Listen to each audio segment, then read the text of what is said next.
Alright, so here we have the sternomastoid. Here we have the cleidomastoid. And up here we have the parotid gland. And then we have the submaxillary gland underneath. And then we have the paired sternohyoid right here. And then we have the geniohyoid, which is right there, it's just above this vein.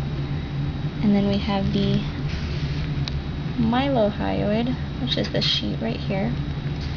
And then up here we have the digastric right there and there.